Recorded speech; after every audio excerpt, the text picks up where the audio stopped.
The session is now called to order. Everybody is requested to rise for the singing of the national anthem.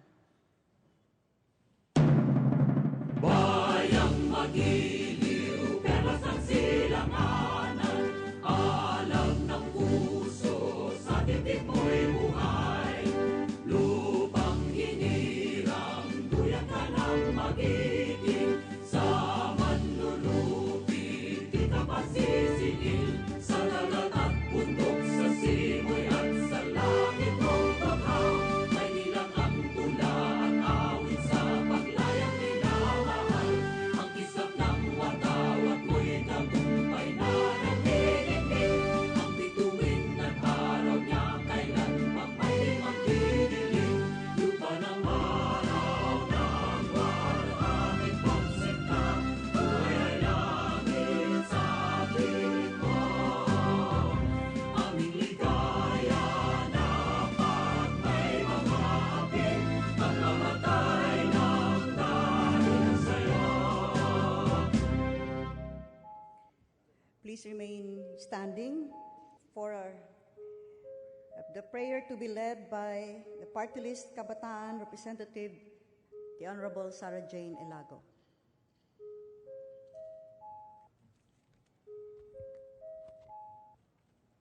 Gracious, life-giving God, you call us to live out our faith in many ways that honor you and bless our neighbors.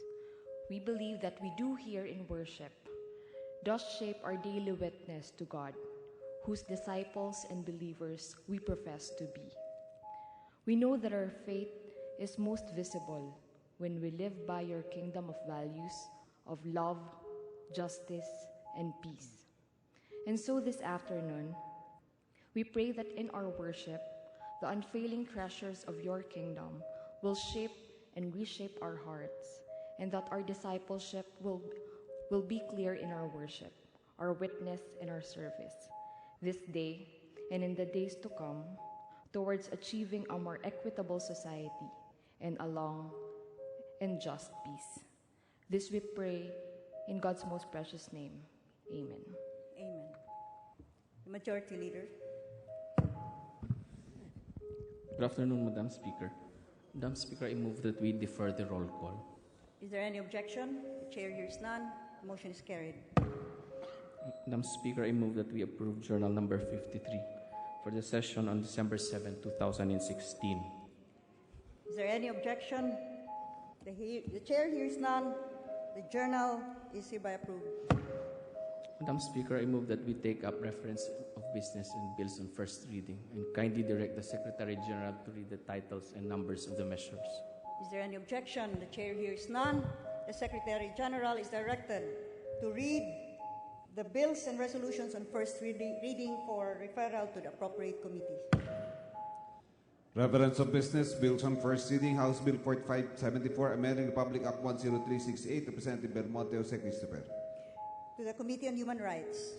House Bill number 4775, restructuring the excise tax on tobacco products, Representative Salceda. To the Committee on Ways and Means. House Bill 4576, regulating noise pollution, Representative Tupas. To the Committee on Government Reorganization. House Bill 4577, classifying bamboo as an unregulated forest product, Representative Sabillano. To the Committee on Natural Resources. House Bill 4578, strengthening the Philippine Crop Insurance Corporation, Representative De Venecia. To the Committee on Government Enterprises and Privatization.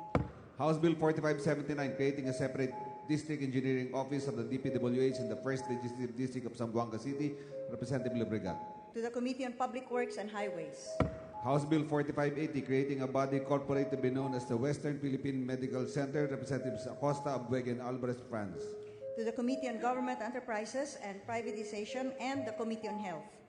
House Bill 4581, establishing the Science for Change program, Representative Salceda. To the Committee on Science and Technology. House Bill 4582, declaring buying or selling of exportable Cavendish bananas from contracting farms to a non-party to the contract as economic sabotage, Representative Mendoza. To the Committee on Revision of Laws. House Bill 4583, naming the Linamon Baloy National Road, Representative Naporo. To the Committee on Public Works and Highways.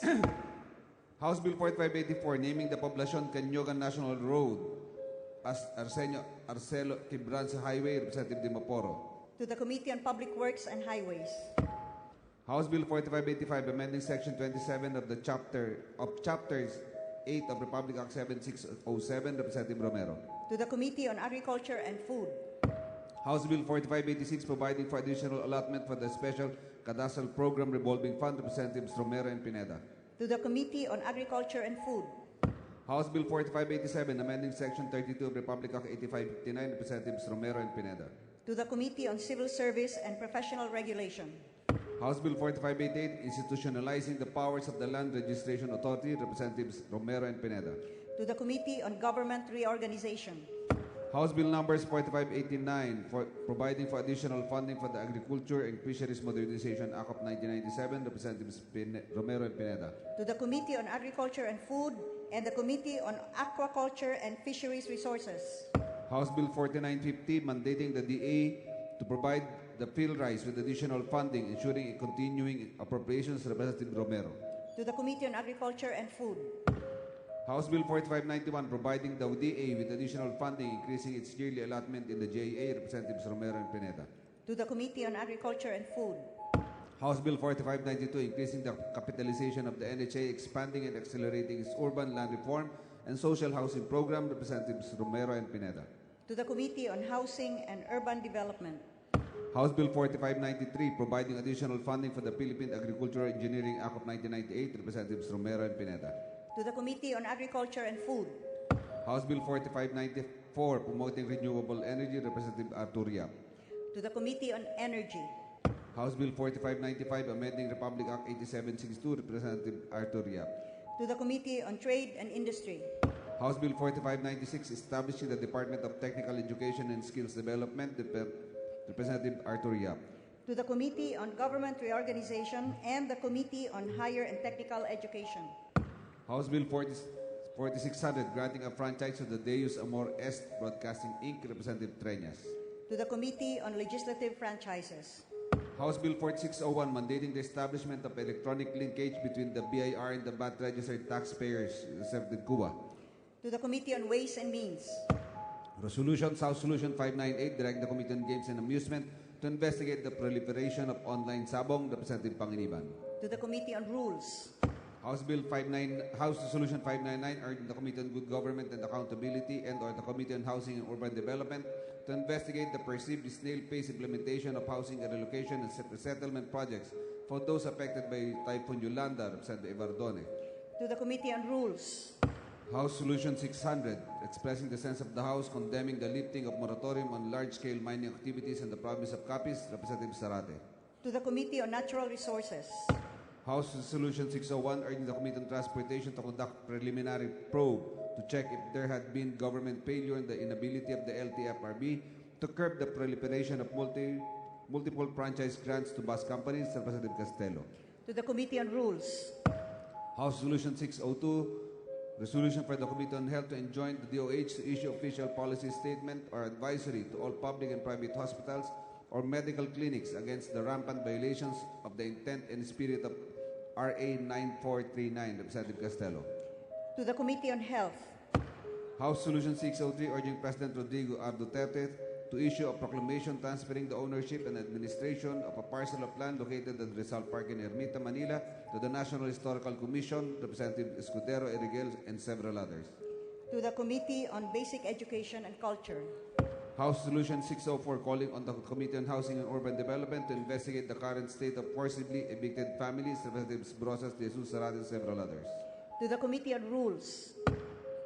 House Solution 605, urging the Committees on Basic Education and Culture and Higher and Technical Education to laud the initiatives of the DepEd, noting the joint initiative K-12 mainstreaming, climate change adaptation, disaster risk and vulnerability reduction, Representative Salceda. To the Committee on Basic Education and Culture and the Committee on Higher and Technical Education. House Resolution 606, urging the Committee on Appropriations to allocate a fund of 1 billion in support of the establishment of an interagency committee by the Climate Change Commission, Representative Salceda. To the Committee on Appropriations. House Resolution 607, urging the special committees on climate change and on disaster risk reduction to instruct the ALG and the HLURB to order all LGUs in the country to adopt the probabilistic approach of PRISMA assessment. Representative Salceda. To the Committee on Appropriations. Majority Leader.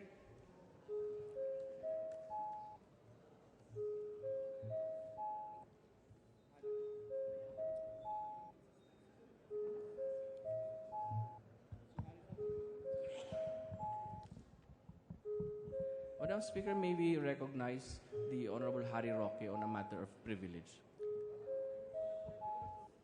Majority Leader. Congressman Harry Roque is hereby recognized. Thank you, Madam Speaker. I rise for the first time on a matter of personal and collective privilege. At noon today, the party list had its regular press briefing in our media room. I was expected to talk about the death penalty, as well as possibly my opposition to Secretary Ubiel's appointment in the Commission on Appointments.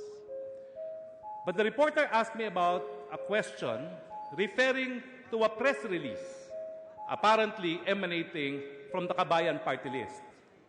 For the information of this body, that web page that published the press release is controlled by no other than my second nominee, Congressman Ron Salo.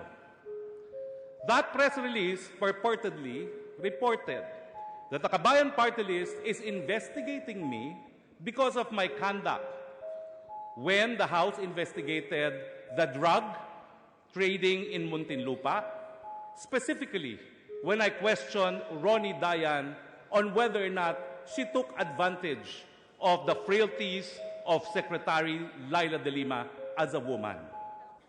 The press release said that that conduct was supposedly unethical, and even cited the Rappler article, which featured my picture together with a picture of Majority Floor Leader Rudy Fariñas, as well as Deputy Speaker Neil De Castro, and another congressman. Madam Speaker, why did that press release come about?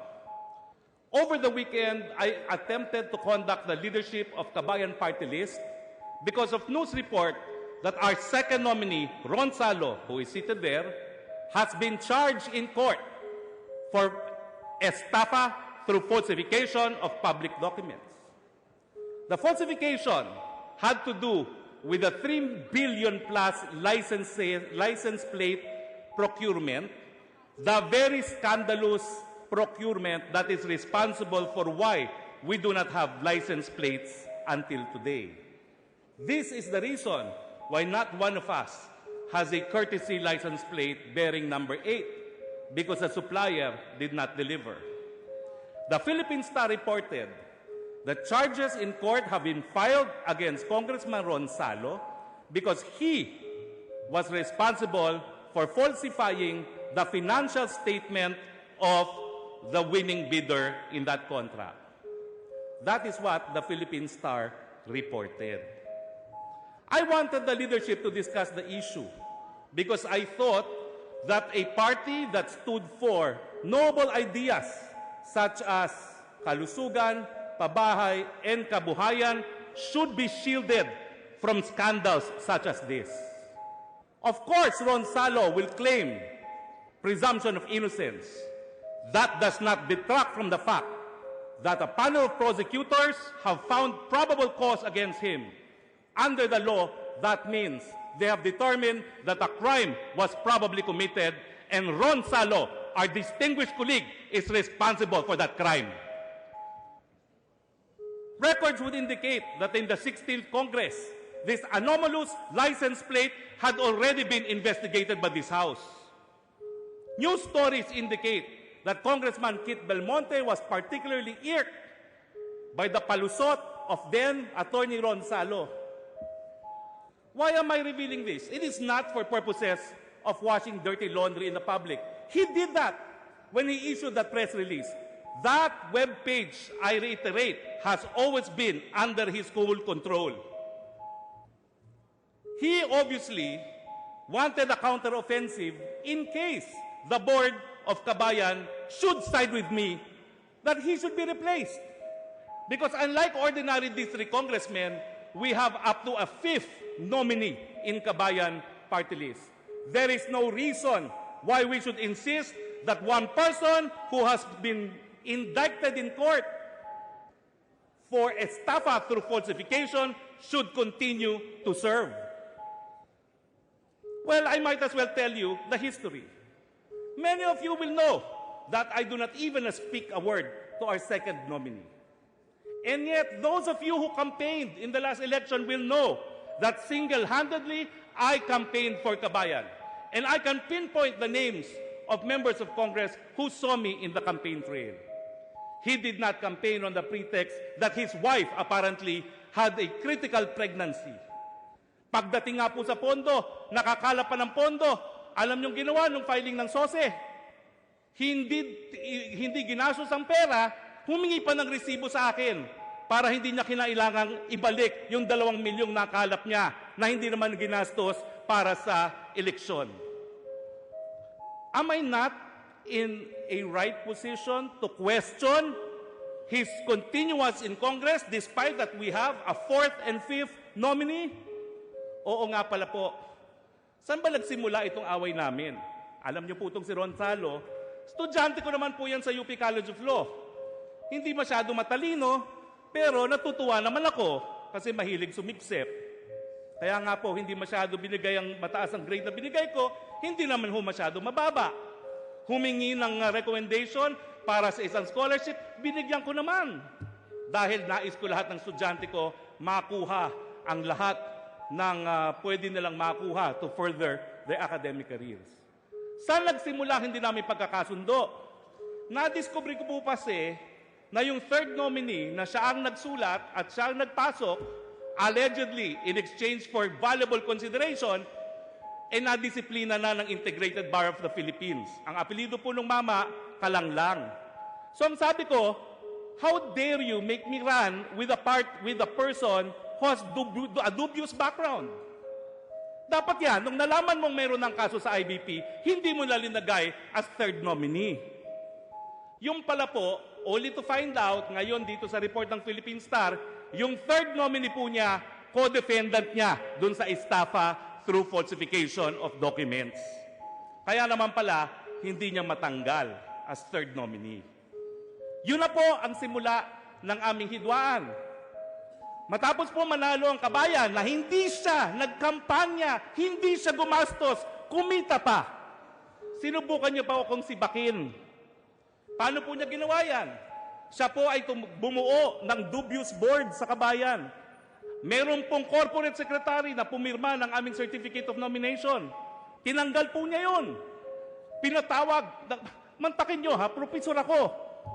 Ninong pa niya. Abay, nag-board meeting sa bahay niya at pumunta daw ako doon. Tama ba yun? At doon po pinalitan ang corporate secretary. At buti na lang po, hindi niya masyado binasa ang jurisprudence, doon po na-desisyonan ng Korte Suprema na kapag nahalal na po isang party list congressman, hindi na po matatanggal. Except kung mamatay yung congressman na yon, kung siya po ay matanggal ng Kamara de Representante, o di naman kaya ay mag-resign. Madam Speaker. Madam Speaker, I have the floor. Point of order, Madam Speaker. What is the violation of the rule, Madam Speaker? Majority Leader. I move for suspension, Madam Speaker. Session suspended.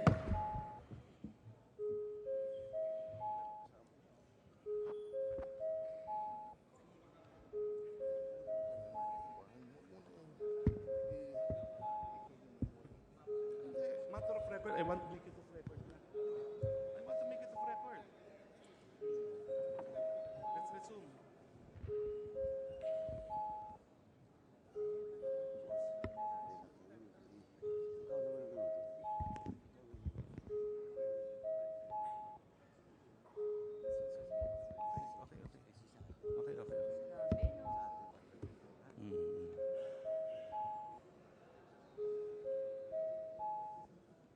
Okay. Pinirest release niya eh. Pinirest release niya. Wala nang pag-usapan to. Tatapusin mo. Resume.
kaibigan mo.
Session is resumed.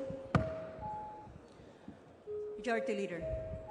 Madam Speaker, upon conference with the concerned parties during the suspension, to address the point of order raised by the Honorable Ron Salo, I move that we remove from the records the mention of his name, the Honorable Ron Salo, and the reference to himself in the matter of personal and collective privilege being raised by the Honorable Harry Roque.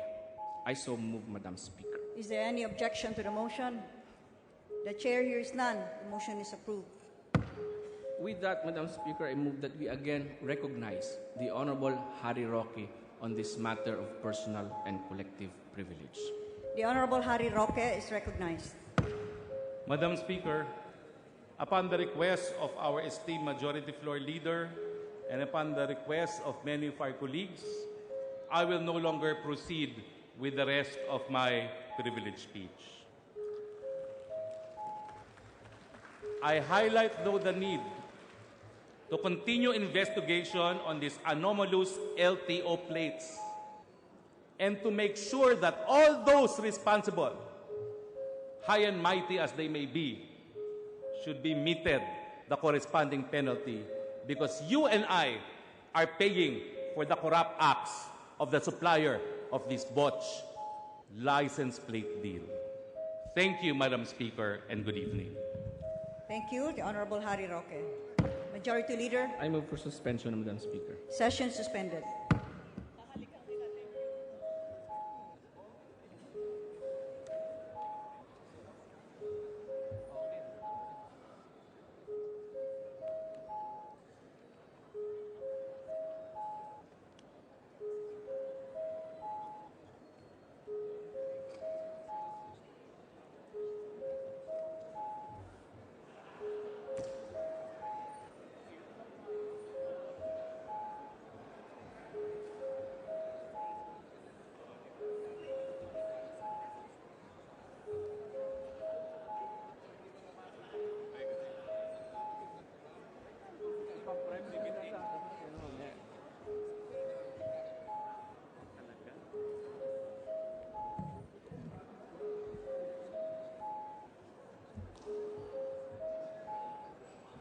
Session is resumed. Majority Leader.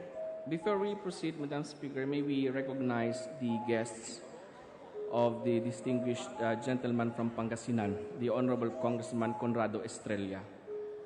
They are the three vice presidents of the Pangasinan State University. We have Dr. Virgilio Barongan, Dr. Manolito Manuel, Dr. Gloria Dumantay, and Mrs. Maria Corazon Puzon. Will the guests of Congressman Conrado Estrella please rise? Welcome to the House of Representatives. Majority Leader.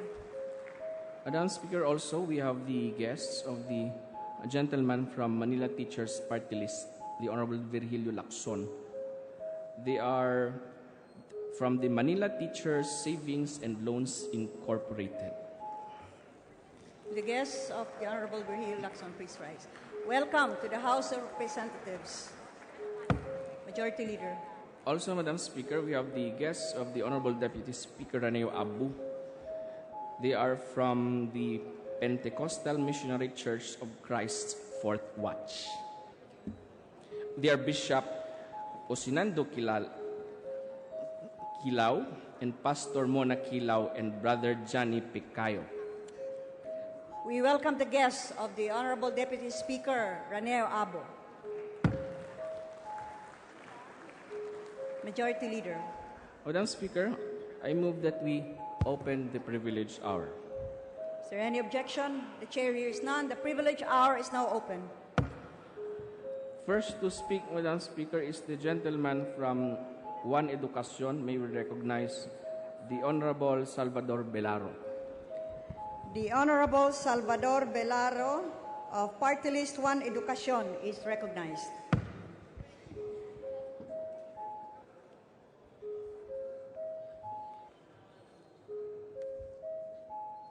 Please proceed. The title of my speech is lawyers are indispensable in the war against drugs.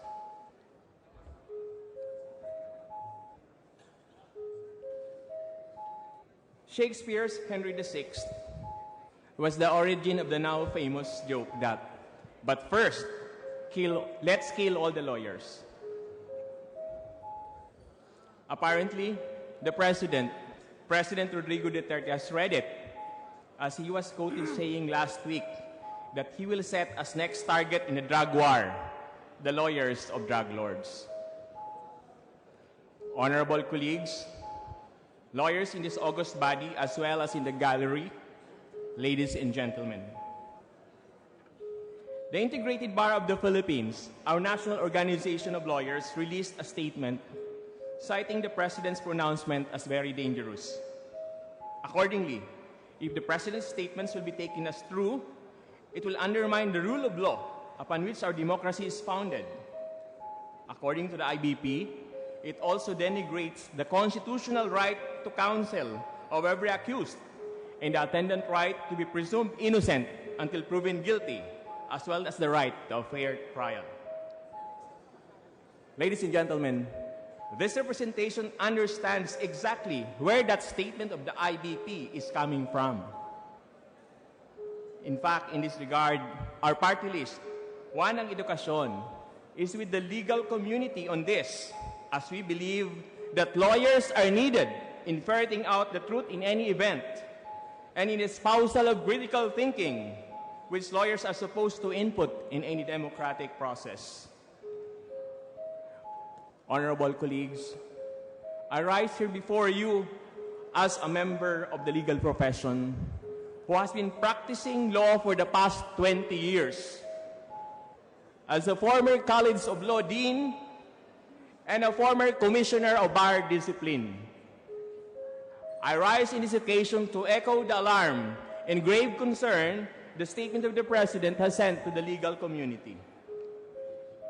However, let us remember, as a basic premise, that lawyers are also officers of the court, as it is their duty to help dispense the administration of justice. It is in this regard that, with all due respect, this representation appeals to the President to clarify his pronouncements, if not, reconsider them if such is indeed the intent. In any case, this representation would also like to appeal to the legal community not to take the statements of the President literally, but to take that they are only directed to errant lawyers who get waylaid from the pursuit of justice by allowing themselves to become their clients' accomplices in the obstruction of justice. Likewise, ladies and gentlemen, I also would like to appeal to the general public to adopt the same attitude, as allowing ourselves to be engrossed by such pronouncements might be used by the enemies on the war against drugs to deflect the public from the gains that the war on drugs has made so far. After all, nitpicking on it might lead us not to appreciate the gravity of the war on drugs. Recent statistics show that around 5% of the Philippine population, or around 4 million Filipinos, are already steeped into drugs. This is very worrisome, ladies and gentlemen. The drug problem has already reached epidemic proportions such that zeroing on such statements would water down the urgency of acting on it. I also would like to appeal to the members of the media, it being the fourth estate or the fourth branch of government, as they call it. More than the aim of getting accurate reporting, I implore you, members of the media, to take the war on drugs in its entirety, not just in a piecemeal consideration of news relating to it, to suit slants which you think are newsworthy at the moment. I also would like to take this opportunity to appeal to my colleagues in this august body that such events should make us realize that now more than ever, we need to rally as a people to solidify the war against drugs. This we can do. How? By passing appropriate legislative measures that will not only strengthen the legal profession, but will also further professionalize it, so that all its members will be able to perform their solemn duty as officers of the court and as worthy representatives of the pursuit of justice. It is high time, ladies and gentlemen, that we review and amend the present law creating the Legal Education Board to strengthen the integrated bar of the Philippines and even the Philippine Association of Law Schools, so that we could count on our lawyers to become faithful to their oath. Over time, lawyers have become the butt of jokes. We have been labeled as crocodiles, vultures, or as leeches. But as a practitioner, we have been accustomed to it. The labeling or mislabeling is, after all, part of the job, or if you might want to call it, hazard of the trade. But despite the jokes, the legal profession continues to thrive over the years, over time.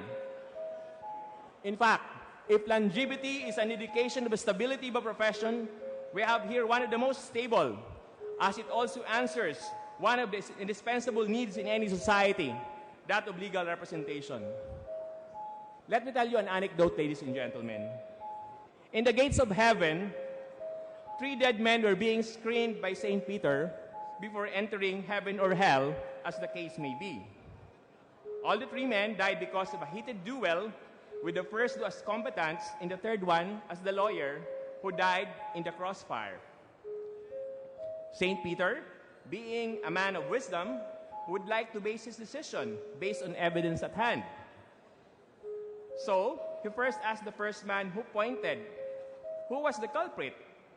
And the first pointed to the second man, and in turn, the second man pointed to the first.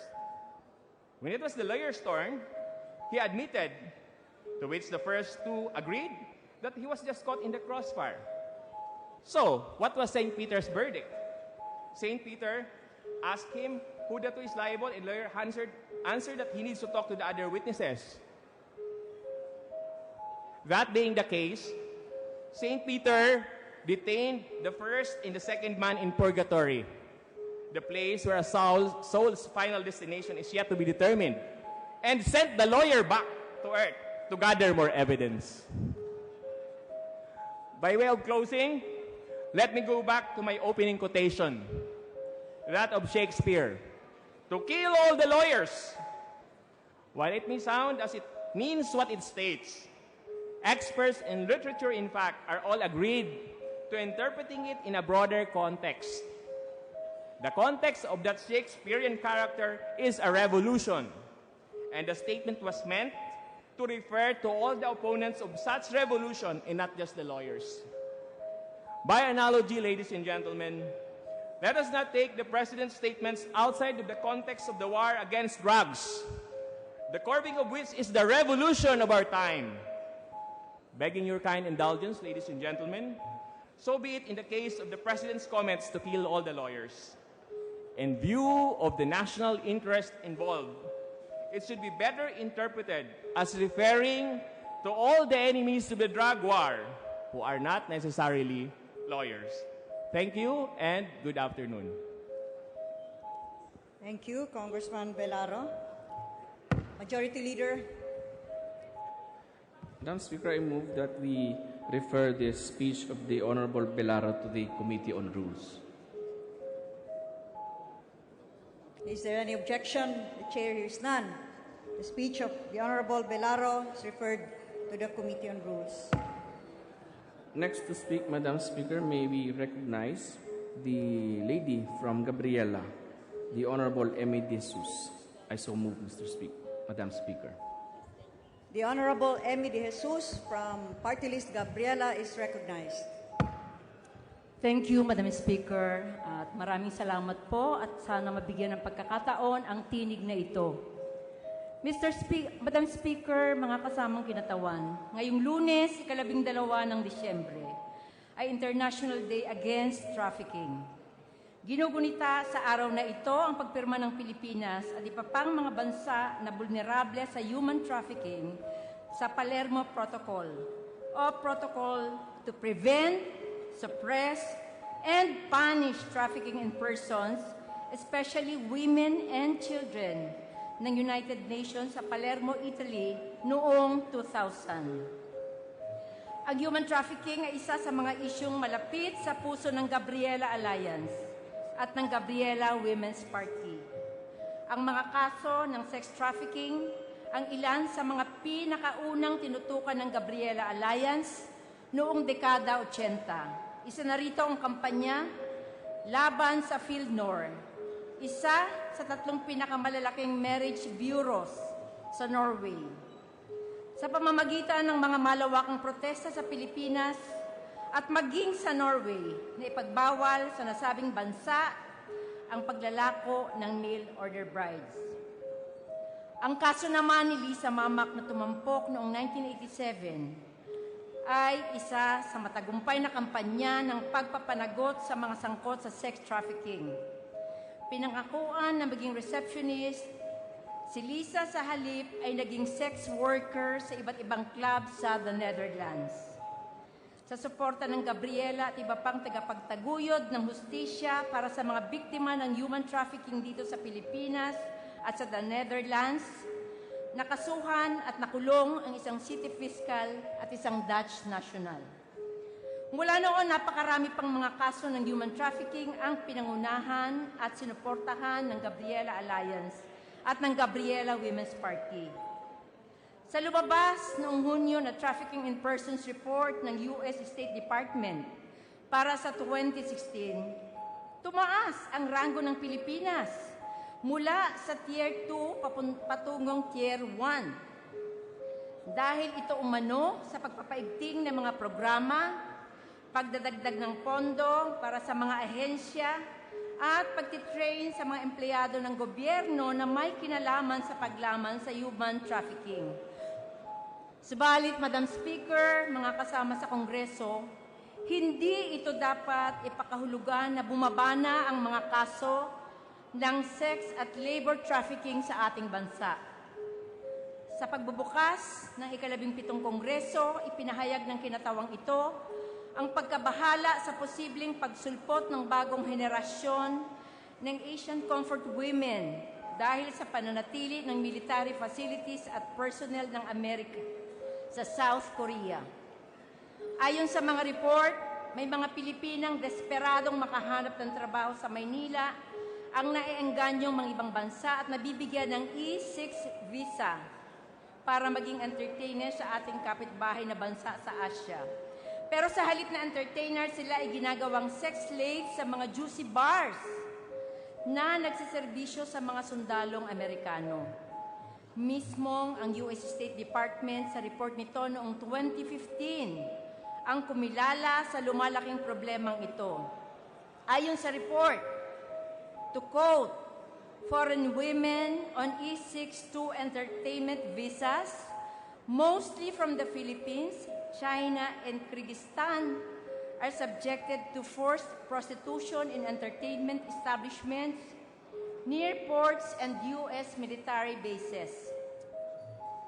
Ang higit na nakakabahalang trend ng human trafficking sa kasalukuyan ay ang paggamit ng teknolohiya para sa tinatawag na cybersex trafficking, kung saan malaking porsyento ng nagiging biktima ay mga bata. Kung maaalala natin ang eksperimentong isinagawa ng Dutch NGO na Terresom noong April hanggang June 2013 upang makatulong sa pagbibigay solusyon sa tinatawag nitong quote, webcam child sex tourism, unquote, may 20,000 tao mula sa mahigit 70 na bansa, partikular sa US, United Kingdom at India, ang voluntaryong nagbayad ng malaking halaga upang makita ang 10 taong gulang na si Sweetie. Isang computer-generated image lamang na iwinangi sa image ng isang batang Pilipino na magsasagawa ng iba't ibang uri ng sex acts. Sa tala pa rin ng US State Department, 80% ng mga biktima ng human trafficking sa Pilipinas ay mga batang babae edad 18 pababa. Tinatayang 60,000 hanggang 100,000 na mga bata ang nasa sex industry, particular sa cybersex.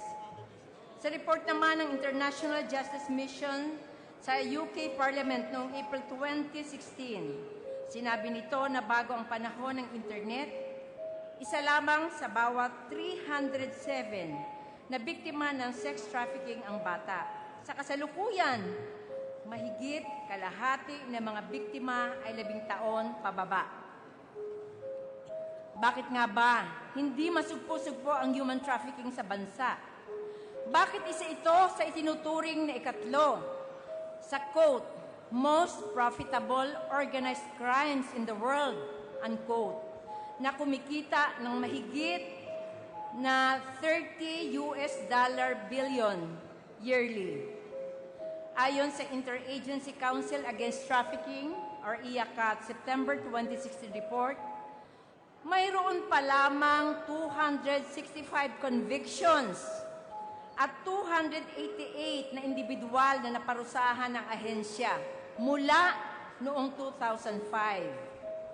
Ang mababang bilang na ito, ang tila ng eengganyo sa mga masasamang loob na magpatuloy sa kanilang gawain. Umaasa ang Gabriela Women's Party na makakatulong ang pagdaragdag ng pondo at pagpapaigting ng mga programa ng gobyerno sa pagtaas sa bilang ng mga napapanagot na sangkot sa human trafficking. Ngunit higit sa lahat, Madam Speaker, mga kasamang kinatawan, upang masolusyonan ang human trafficking, kailangan talaga nating tuntunin ano ang ugat nito. Sa pinakahuling survey ng Social Weather Stations na isinagawa nito lamang September, may 9.4 milyong Pilipino ang nagsasabing sila ay mahirap. May 5.4% pa rin ang populasyon ang unemployed at 17.3% naman ang underemployed. Patuloy pa rin at higit na lumalala ang kontraktualisasyon at kawalan ng seguridad sa trabaho ng mga manggagawang Pilipino. Sa kasalukuyan, 6 sa 10 manggagawa ang hindi regular, agency hired o di kaya ay nasa informal sectors. Halimbawa, sa service sector na siyang pinakamalaking sektor ng ekonomiya ng bansa, 80 to 90% ang kontraktual. Talamak din ang kontraktualisasyon sa special export zones at export processing zones na masugid na binibenta ng ating economic planners bilang daan tungo sa economic growth. Ang minimum wage na tinatanggap ng may 16.5 milyong manggagawa o 24.6% ng total workforce para sa Metro Manila ay 491, sa Region 1 ay 243, sa Region 4A ay 378 at sa iba pang parte ng bansa. Maliit kung tutuusin ang sahod na ito kumpara sa sinasabi ng Ibon Foundation na pangangailangan ng family living wage, habang limpak-limpak na tubo na ang naipasok ng mga manggagawa sa mga negosyante at kapitalista. Ang kawalang ito ng oportunidad na umasenso sa sariling bansa ang nagtutulak sa ating mga kababayan na mag-ibang bayan at naglalagay sa kanila sa higit na panganib upang mabiktima ng human trafficking. Madam Speaker, mga kapwa ko kasamahan dito sa Kongreso, ngayong Anti-Human Trafficking Day, muling nananawagan ang Gabriela Women's Party na higit nating pag-ibayuhin ang pagwawakas sa human trafficking na bumibiktima sa ating mga kababaihan at bata. Maliban sa pagpapatupad ng batas at sa pagpapanagot sa mga sangkot dito, kailangang solusyonan ang mga ugat nito. Eradication of poverty. Wakasan ang kahirapan. Itaas ang sahod at benepisyo ng mga manggagawa. Itigil ang kontraktualisasyon at bigyan ng kasiguraduhan sa trabaho ang bawat Pilipino. At wakasan na ang labor export policy at gumawa ng trabaho sa loob ng bansa. Bilang pagwawakas, Madam Speaker, kinikilala ko ang presensya ng kinatawan ng Migrante International na nasa plenaryo ngayon at nagtutulak ng mga patakaran para sa kagalingan ng ating mga kababayan para hindi na mangibang bayan. Maraming salamat sa inyong pakikinig at magandang gabi po sa ating lahat. Majority Leader. Madam Speaker, I move that we refer the speech of the Honorable Emmy De Jesus to the Committee on Rules. Is there any objection? The chair hears none. The speech of the Honorable Emmy De Jesus is referred to the Committee on Rules. Madam Speaker, before we proceed, may we greet the guests of Representatives Tom Villarin and Edsel Lagman. They are advocates against the reimposition of the death penalty, which includes, among others, CHR Commissioner Karen Dumpit. Will the guests of Representatives Tom Villarin and the Honorable Edsel Lagman please rise? Welcome to the House of Representatives. Majority Leader. Madam Speaker, likewise, we have the guests of, again, the Honorable Tom Villarin. They are organizations in defense of human rights and dignity movement. We have Children's Legal Rights and Development Center, Alab Katipunan, Families of Victims of Involuntary Disappearance, ASEAN Youth Forum, Black Marcos, PopSpeak, Philippine Alliance of Human Rights Advocates, Task Force Detainees of the Philippines, Amnesty International Philippines, and Association of Media Religious Superiors of the Philippines. May we ask the guests of the Honorable Tom Villarin to please rise.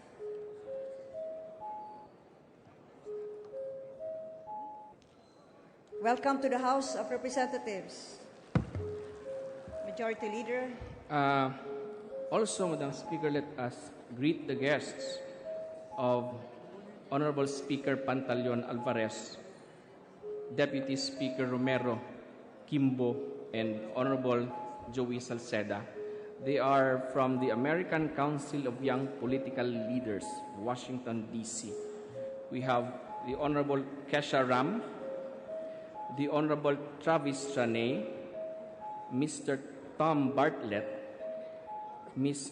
Holly Bergman, Ms. Jennifer Krall, Mr. Paul Holland, Mr. Matthew Yalowitz, and Ms. Fritzy Aguado. They are accompanied by Ms. Charina Nava Sakagi, Madam Speaker. We welcome the guests of the Honorable Pantaleon Alvarez, House Speaker, Deputy Speaker Biro Kimbo, and Representative Joey Salceda. Welcome to the House of the Representatives. Madam Speaker, I move that we suspend the privilege hour. Is there any objection? The chair hears none. The privilege hour is now suspended. Madam Speaker, I move for a roll call. The Secretary General is directed to call the roll. Roll call of members, honorable representatives. Abad, Abaya, Abayon, Abilianosa, Abu, Abueg, Acharon, Akop, Acosta, Acosta Alba, Adjong, Advincula, Agraw, Agabaw, Aglipay Bilyar, Albano, Alcala,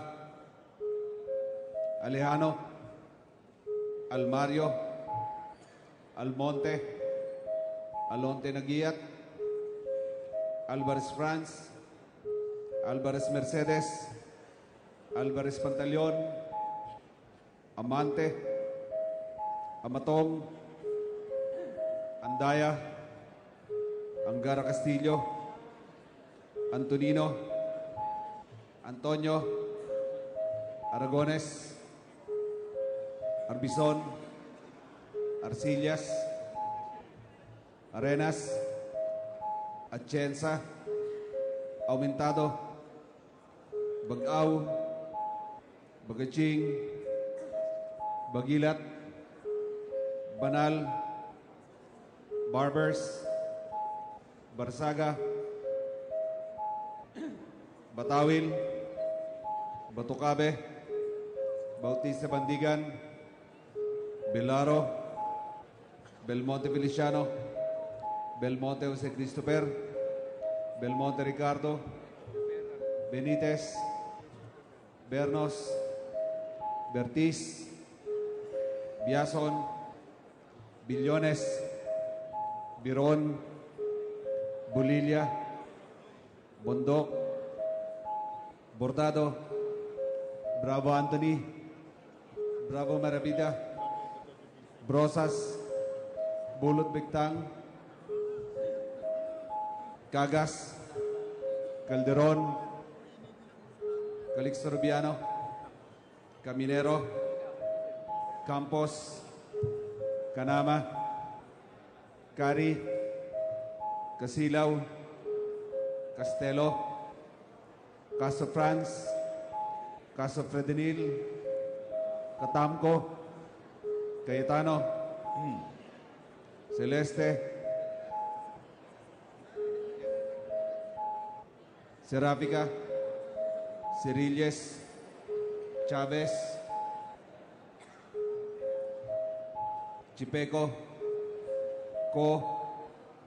Cuanco, Culiantes, Cortés, Cortuna, Cosalan, Crisólogo, Cuba, Cuaresma, Cueva, Dalipe, Dalog, Daza, De Jesus, De Venecia, De Vera, Defensor, Del Mar, Del Rosario, Del Oso Montalia, Dimaporo Abdullah, Dimaporo Khalid, Duwabit, Durano, Di, Elago, Enverga, Erice, Erigel, Ermita Buhain, Escudero, Espina, Espino, Estrella, Eusebio, Ibardone, Fariñas, Fernando, Ferrer Juliet, Ferrer Luis, Ferriol, Floirendo, Flores, Fortuno, Fentebelia, Garbin, Garcia Gwendolyn, Garcia Jose, Garcia Albano, Garin Richard, Garin Sharon, Gasataya, Gatchalian, Heron, Goana Cristina,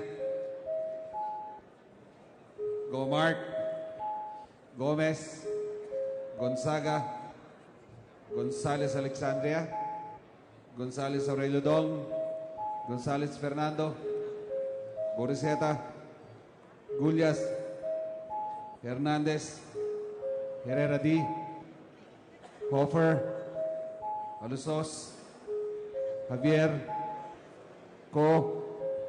Konghun, Labad-Labad, Lacson, Lagman, Lanete, Laugan, Lasatin, Liachon, Limkay Chong, Lobrigat, Lopez Benhur, Lopez Carlo, Lopez Manuel, Loyola, Macapagal Arroyo, Maceda, Madrona, Malapitan, Manalo, Mangawang, Mangododato Suarto, Mangododato Sajid, Marcoleta, Marcos, Mariño, Marquez, Martinez, Matugas, Miliana, Mending, Mendoza, Mercado, Mirasol, Montoro, Nava, Nieto, Noel, Nograles Jericho, Nograles Carlo, Nolasco, Nunez Maliñaon, Bominal, Ocampo, Olivares, Ong Edwin, Ong Henry, Ortega Pablo, Ortega Vini, Pacquiao, Paduano, Palma, Pancho, Panganiban, Panotes, Papandayan, Pichay, Pimentel, Pineda, Plaza, Primicia Sagabas, Kimbo, Radasa, Ramirez Sato, Ramos, Relampagos, Revilla, Rovapuno, Robes, Rocomora, Rodriguez Isidro, Rodriguez Maximo, Roman, Romero, Romualdez, Romualdo, Roque Hari, Roque Rogelio, Sakdalan, Sagarbaria, Sahali, Salceda, Salimbangon, Salo, Salon,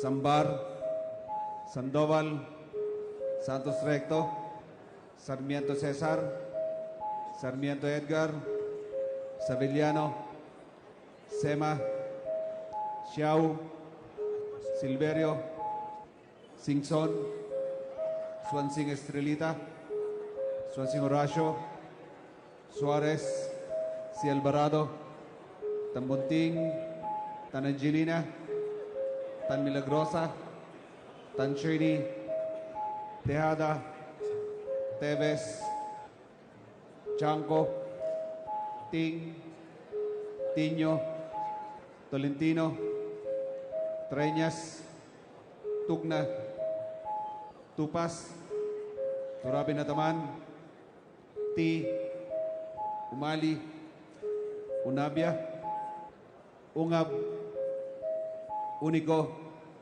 Uy Juliet, Uy Rolando, Uy Barreta, Vargas, Vargas Alfonso, Vilarde, Velasco, Velasco Catera, Veloso, Vergara, Villapuerte, Villanueva, Villaraza Suárez, Villarica, Villarin, Villago, Yap Artur, Yap Melesio, Yap Victor, Yu, Zamora Marcamen, Zamora Ronaldo, Sarate, Subiri.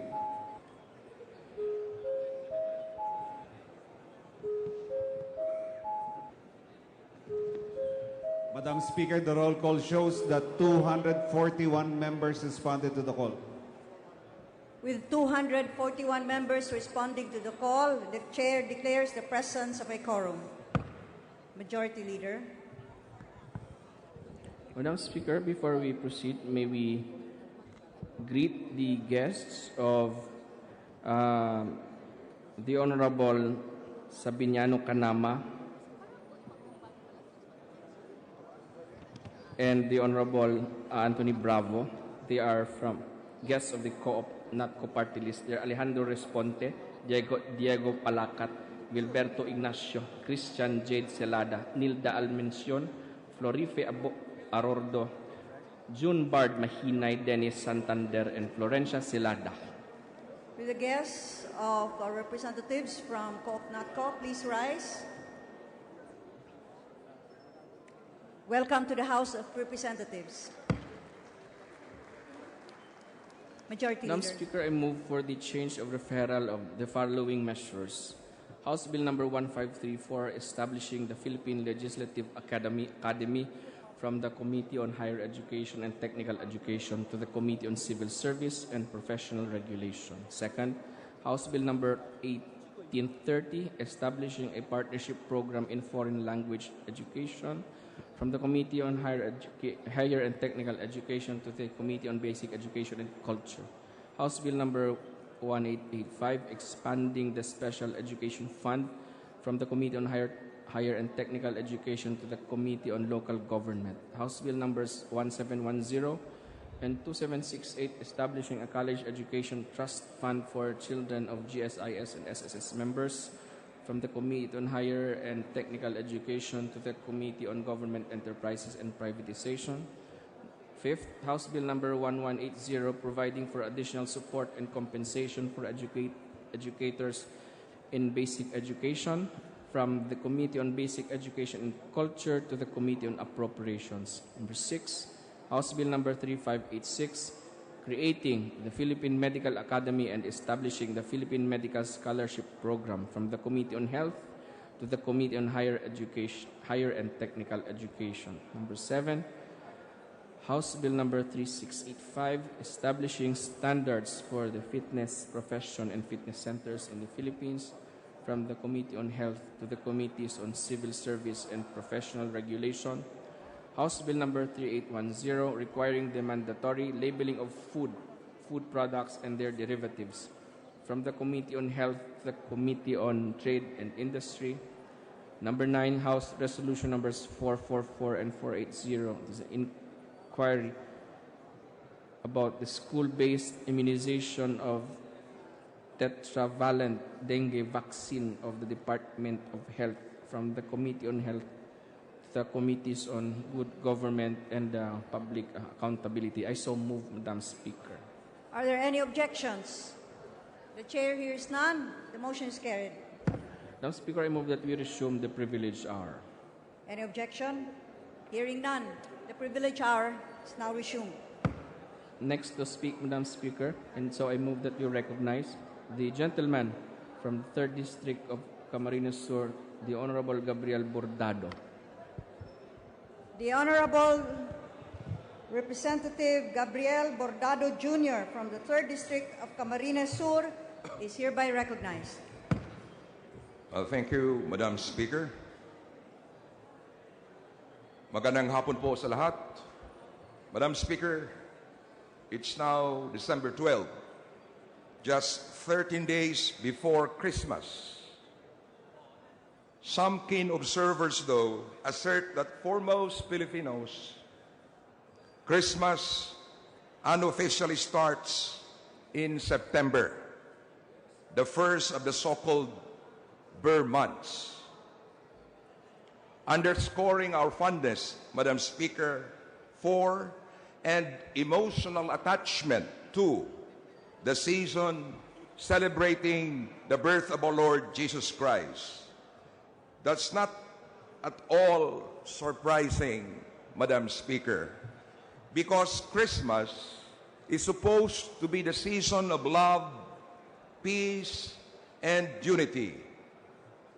Madam Speaker, I therefore find the pronouncement made by President Rodrigo Duterte during the traditional lighting ceremonies of the Christmas tree in Malacanang as immensely inspiring in the context of the current season.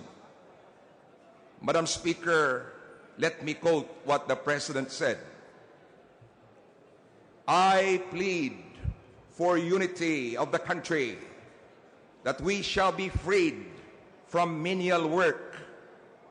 I plead for peace, so that citizens can move around any time of the day. And I ask everybody in the government that together we stop corruption, unquote.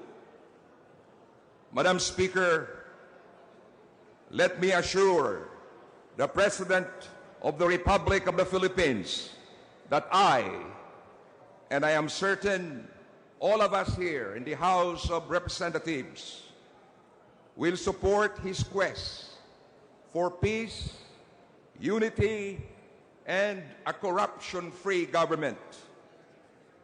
Madam Speaker, I dare say, however, that such a quest should be underpinned by justice and love, especially love. For with love, Madam Speaker, everything falls into place. In fact, Christmas, the season we Filipinos have been looking forward to, is the very embodiment of divine love. So, Madam Speaker, let every day be Christmas Day in the Philippines.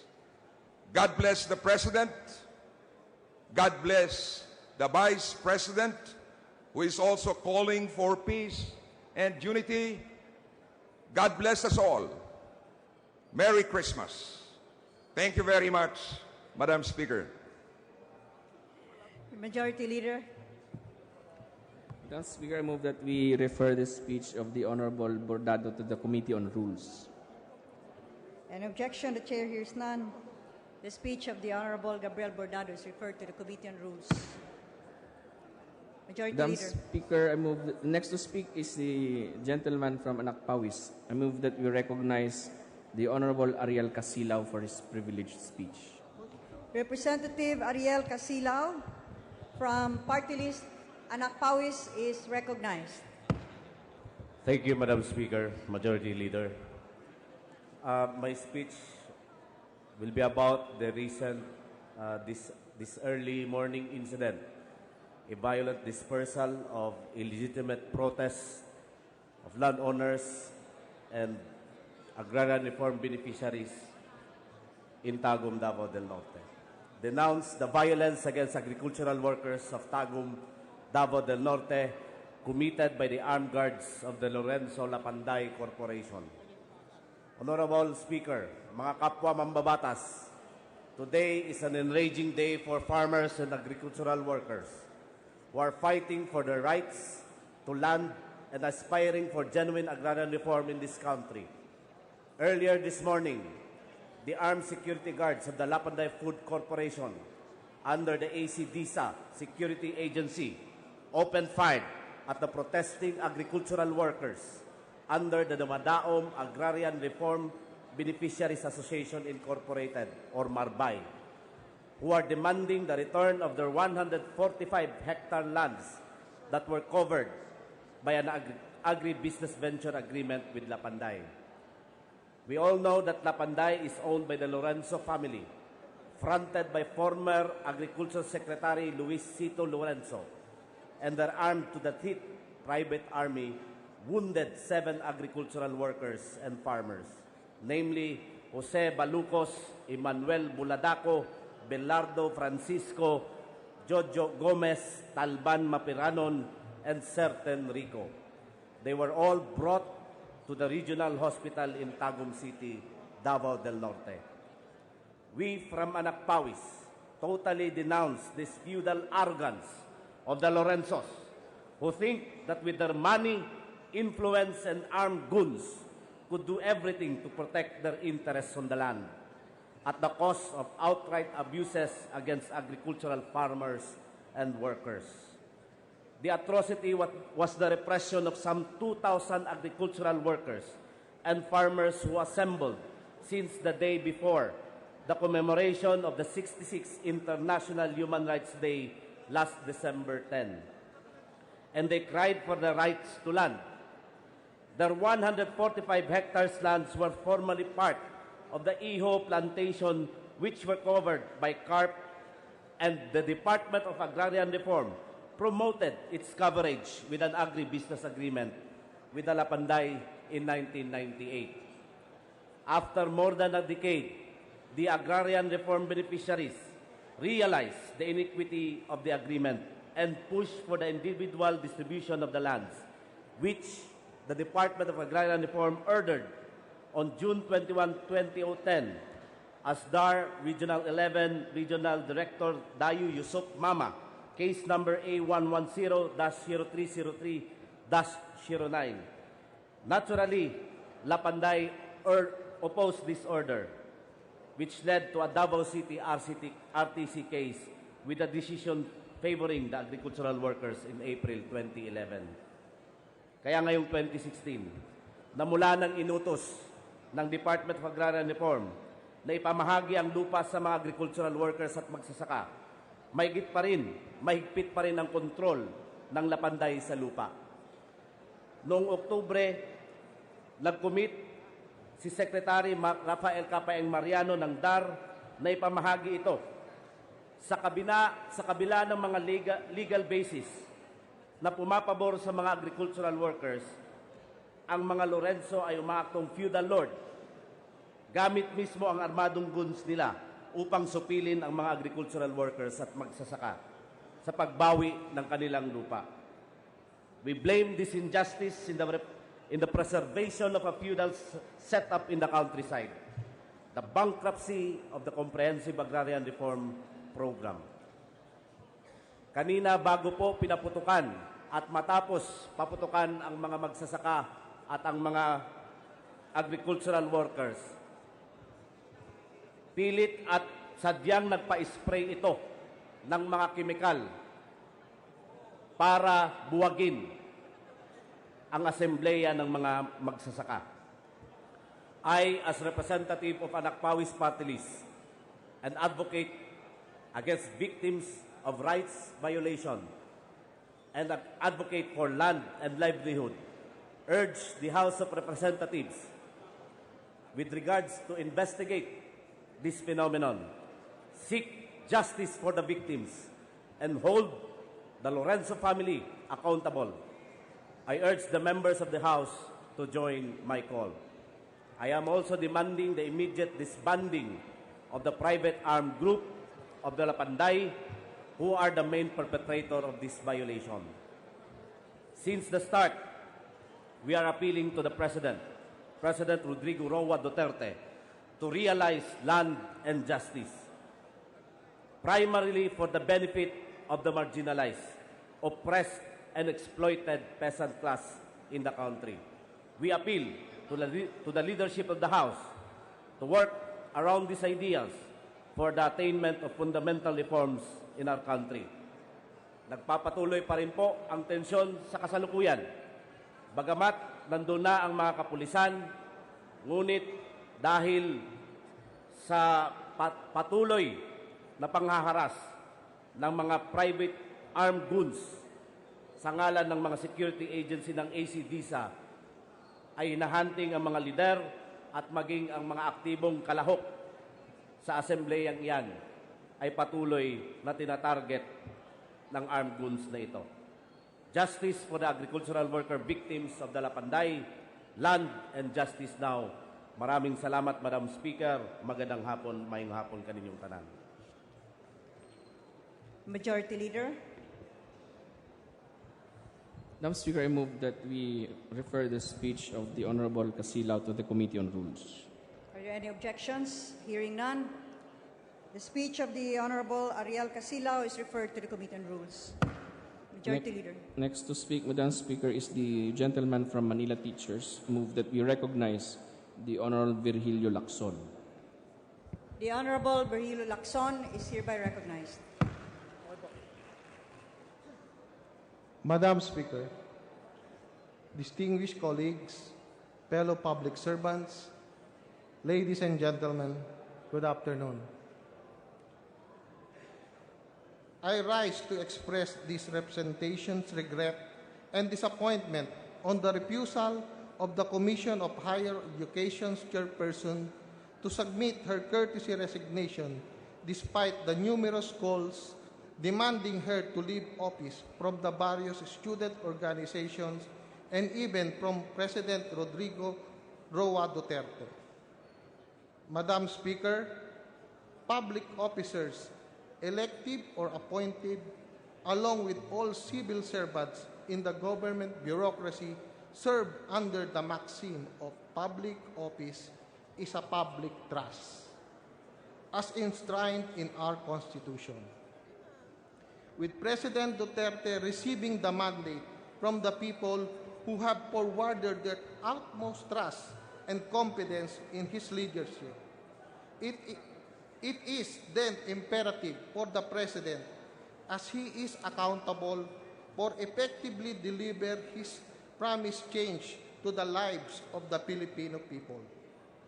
For these reasons, Madam Speaker, it is my humble opinion of this representation that in order for the President to be successful in his endeavor to translate his promise into reality, members of the executive must have the fullest trust and confidence of the President in helping him to achieve national objectives and to effectively run the government.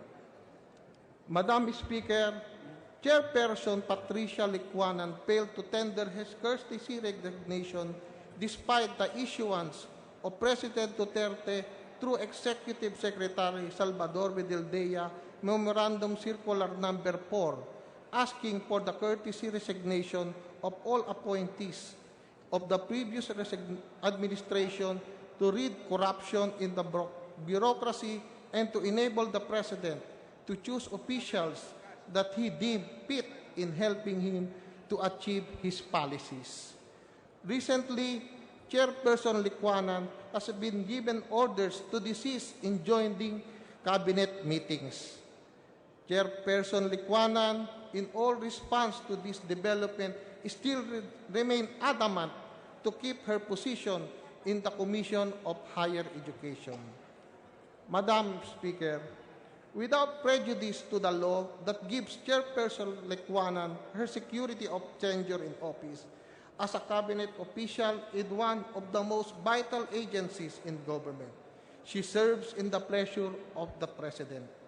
As I mentioned earlier in my premise, members of the executive must have the fullest trust and confidence of the President in helping the President to achieve national objectives and to effectively run the government. It is in my opinion that the President has lost his confidence to the capabilities of Chairperson Licuanan. Therefore, out of delicadeza, Chairperson Licuanan should and must resign. Madam Speaker, the President is not alone in pressing Chairperson Licuanan to resign. Student organizations such as the National Union of Students of the Philippines joined the call for the resignation of Chairperson Licuanan, as she has been accused of being anti-student and pro-capitalist for supporting increases in tuition and other school fees. CHED, under her chairmanship, approved for academic year 2016 to 17 the applications for tuition and other school fees increases of 304 schools. She was also quoted as telling students not to pursue college and instead join finished technical vocational courses to satisfy the global demands for cheap labor, effectively discouraging students for pursuing higher education. CHED released a memorandum that dictates that undergraduates, students who stop schooling are only given until academic year 2017 to 2018 to finish their bachelor's degrees. Otherwise, the outcome-based education curriculum and revised general education curriculum to be completed will entail them to go to senior high school first. Furthermore, in these representations uttered this May, Madam Speaker, CHED was allotted in 2014 5.2 billion pesos in appropriations to help 391,807 poor college students, nearly 10 times more than the usual number of beneficiaries. Though scholarship, grants, and loan, however, COA reported that 1.23 billion pesos of the amount were unspent because CHED was not able to absorb its collection due to faulty implementation of the Students Assistance Program and several internal control weaknesses of the Commission. Deficiencies of CHED based on COA report. 1. Excess, double, or multiple payments made to 703 students totaling 3.44 million. Cash advances of 108 million which cannot be verified to have been received by the beneficiaries. 3. Delayed releases of allowances by up to 14 months to at least 442 students. 4. Check worth 9.3 million that were not claimed because the beneficiaries were not notified.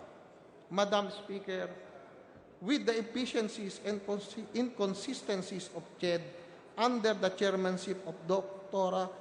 Licuanan to the new order of governance under President Rodrigo Duterte, I sincerely believe that CHED Chairperson Patricia Licuanan must resign from her post as the head of an agency that is created by law for the attainment of higher education of the citizenry. She has lost the confidence not only of the President, but of the public she serves. This standstill between her and the President may only do more harm than good if it lingers. To prolong the rift between her and the President will definitely compromise the delivery of service of her office to various stakeholders, which will imperil the whole higher education system in the Philippines.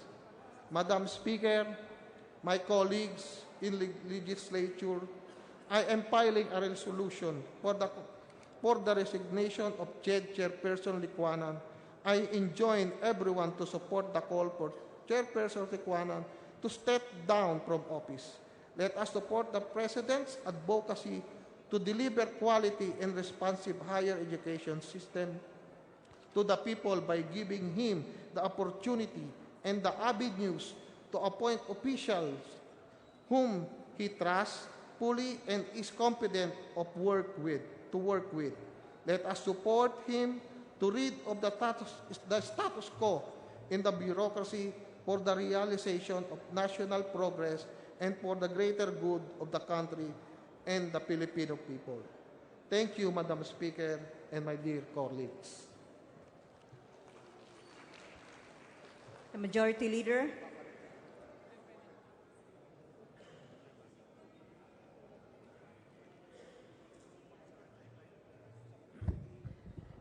Madam Speaker, I move that we refer the speech of the Honorable Virgilio Lacson to the Committee on Rules. Are there any objections? Hearing none, the speech of the Honorable Virgilio Lacson is hereby referred to the Committee on Rules. Majority Leader. Madam Speaker, I move that we terminate the privilege hour. Any objections? Hearing none, the privilege hour is hereby terminated. Madam Speaker, I move for suspension. Session is suspended.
Good luck sa paglalakas ng loob.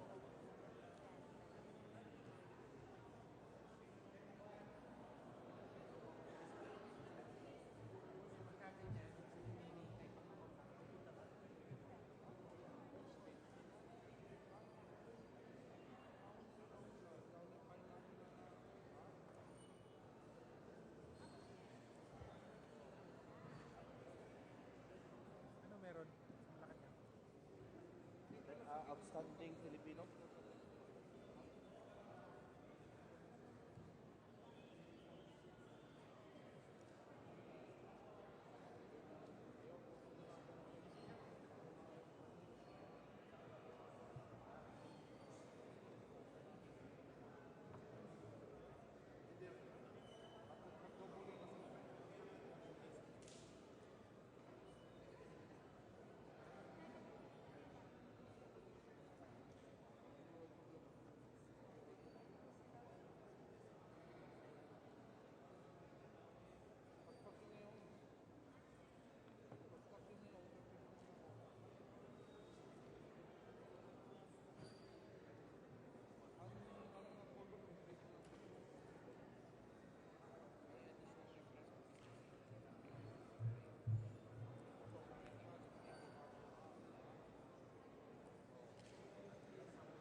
si Jeff.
Session is resumed.